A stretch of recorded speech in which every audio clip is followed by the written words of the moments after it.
Welcome to Odds.com UFC 249 breakdown this Saturday night, Jacksonville, Florida, and we have our best MMA cappers rolling with us right now, looking for edges, looking for angles, and we are at the main card. First bout, heavyweight bout.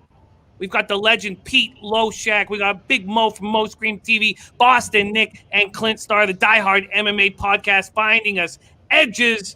And here we go. Heavyweight bout, 6'5" American ex-NFLer Greg Hardy, opening up at minus 188, taking money, now at minus 200. Going up against 6'1", Cape Verde-born Yorgan de Castro, 5-0, opening at plus 163 at Bet365, now sitting at plus 170 at Bet365. Mo Scream TV, how you handling this bout? Man, I kind of been both ways on this one. This is kind of a bout of two really green guys as far as MMA. You got Yorgan coming out 5-0, 6-0, one of the two. He has two weapons. Well, you could say three.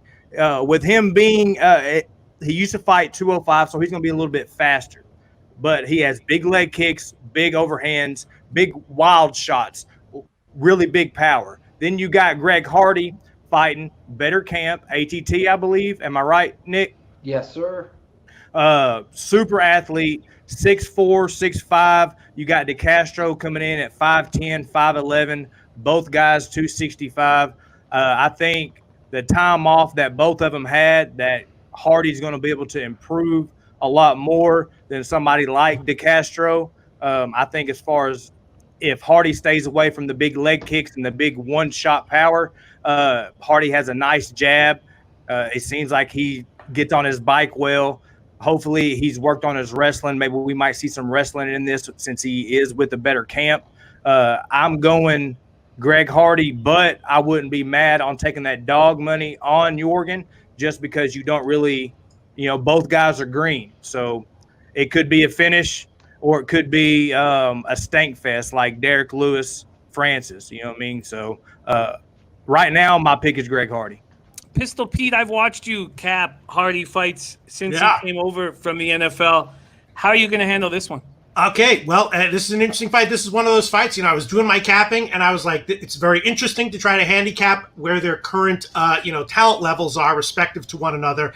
But it's very difficult as well. Capping the fight, though, I'm looking at this and I'm thinking, I don't know who's got the edge as far as the sides are concerned, but there's very likely to be a finish here. The fight not going the distance is minus 205. I know that's a steep favorite line there, but I don't know how this one goes the distance.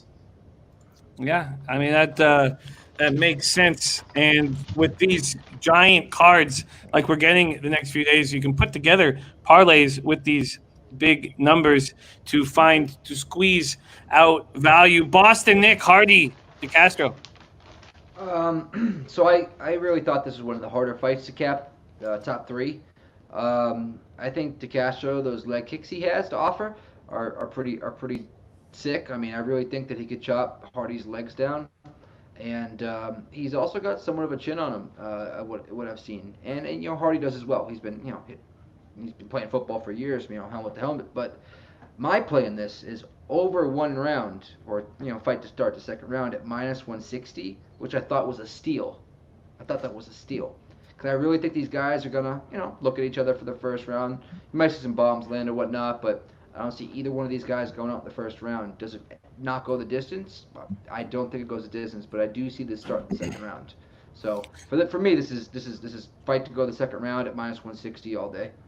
Clint, I know you look for big plus lines. We have one here with Yorgan de Castro. Do you believe in this guy?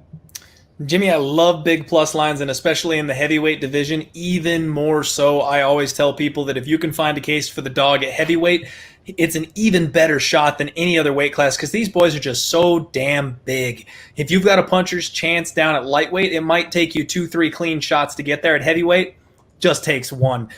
I can't do it, though. Greg Hardy has actually impressed me. And when it comes to UFC experience, they have developed him in his last couple of fights. The roles are reversed here. He is the UFC veteran this week. So he's coming in here against Yorgan de Castro, who took Justin Tafa off his feet in his last fight. Gave us one of the sickest knockouts we've seen in a long time. Everyone's talking about this fight being an absolute banger, but if you look at what Hardy's done recently, he just fought Alexander Volkov, and they went a full 15 minutes. He showed off he's got 15 minutes of cardio. He's got 15 minutes of chin.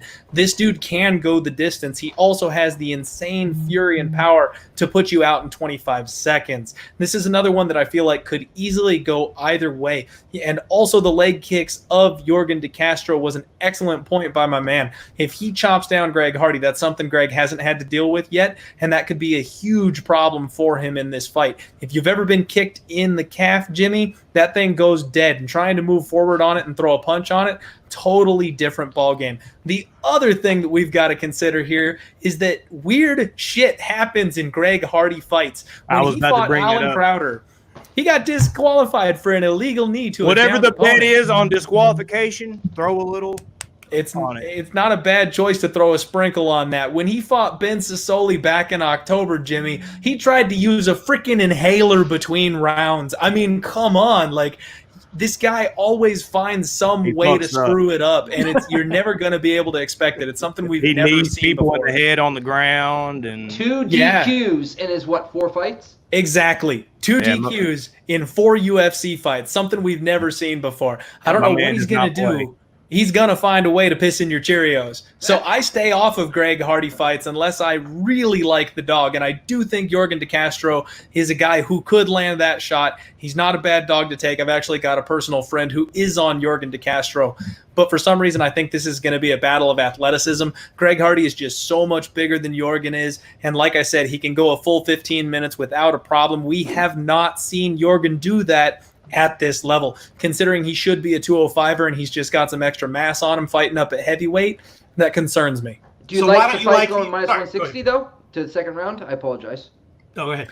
I actually think, Nick, you've got a pretty sharp angle there. I think it going to the second round is not a bad look because I do think these guys will respect each other's power. They'll probably stare at each other a little bit and come out. But I do think round 2 is going to be fireworks. So honestly, I kind of like both of your bets. I do think it starts round 2, but I do think it goes under 2.5. I just don't have the balls to lay that kind of wood on it when both these guys are power punchers. I don't know. I think after the Volkov fight, Hardy's going to, try to do something, more impressive, more flashy, and he's either going to be successful or get caught. I'm really liking the fight not going the distance at minus 205, but I don't know. I totally agree with that, Pete. And you also see fighters level up. When they get that taste of the next level, when they take that ass whooping from a veteran that's a level above them, they go back, they double down. This guy's a professional athlete, a high-level professional athlete. He's going to come back like a better, bigger, faster, stronger, crisper. And that'll leave openings for Yorgan if he comes out offensive. And what do you think that fight against Tafa was? Just a fluke. Just a, lucky soft punch. Doesn't really. No, that was a real sir. Yeah. Saw that coming a mile away. He wound up for it and hit his mark on the button. Do you guys think that because of COVID going on, do you think that these guys' gas tanks might not be up to par where they should be because they should, they're not training in the gym. Let's get it. I drive my American Top Team every day to go to work. There's nobody in that gym. So I bet maybe De Castro, but Hardy's a super athlete. He's always going to try to be working on his cardio, trying to improve stuff, I believe. Well, and with COVID going on, the one thing you can do is road work. You might not have a teammate, but you can sure as hell hit a treadmill. True. And being 6'5", 265, and 5'10", 265, that's big difference. Totally different shape. You know what I'm saying? Yeah. Greg Hardy, Yorgan de Castro, heavyweight bout this Saturday night in Jacksonville, Florida. Check us out, odds.com. Follow us on Twitter, odds110, and subscribe to our YouTube page right here, Odds HQ. Enjoy the fights on Saturday night. I got kids to feed, I got enemies, I got guys give, so they envy me. Got some friends out in Memphis like I'm Aubrey. Got some friends fought for orange like some autumn leaves.